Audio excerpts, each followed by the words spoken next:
আসসালামু আলাইকুম রহমতুল্লাহ। প্রিয় গাইজ, আমি এখন উমর বিন খাত্তাব রোডে আছি।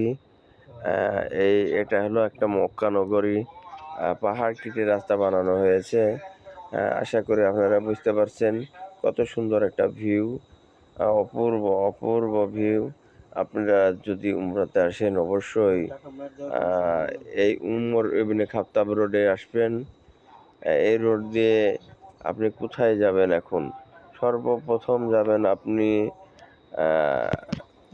অতি ফার্স্ট আপনি যখন যাবেন তখন আরাফার ময়দানে যাবেন।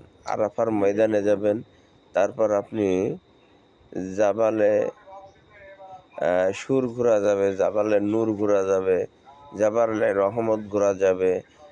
তারপরে আপনি চলে আসবেন এদিকে, আরাফাত থেকে চলে আসবেন মুজদালিফা। মুজদালিফা থেকে চলে আসবেন মিনা। এই যে মক্কা নগরী যে না গেছেন সে অনেক পস্তাইবেন। কেন? এর চেয়ে সুন্দর ভিউ পৃথিবীর জমিনে কি কোনো জায়গা হতে পারে আমি জানি না। তবে টাকা পয়সা, গাড়ি বাড়ি, অর্থ সম্পদ যে যেখানে নিয়ে আছেন, আমি বলবো অবশ্যই অল্প বয়সে উমরা করবেন, হজ করবেন। আল্লাহর সন্তুষ্টির জন্যে আপনি আসেন, সফরে আসেন, মক্কা নগরী ঘুরেন। আল্লাহ যেন আপনাদের আমাদের সবাইকে আল্লাহ যেন জান্নাতের উচ্চ মাকাম দান করেন। যারা যারা ইচ্ছা করছেন অবশ্যই লাইক কমেন্ট শেয়ার করবেন।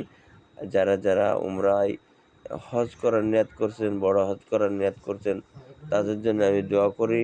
আল্লাহ পাক রব্বুল আলামিন সমস্ত মুমিন মুমিনাতকে আল্লাহ যেন বড় হজ করার তৌফিক দান করেন, সহজ করে দেন, এবং উমরা করা যেন তৌফিক দান করেন, সহজ করে দেন।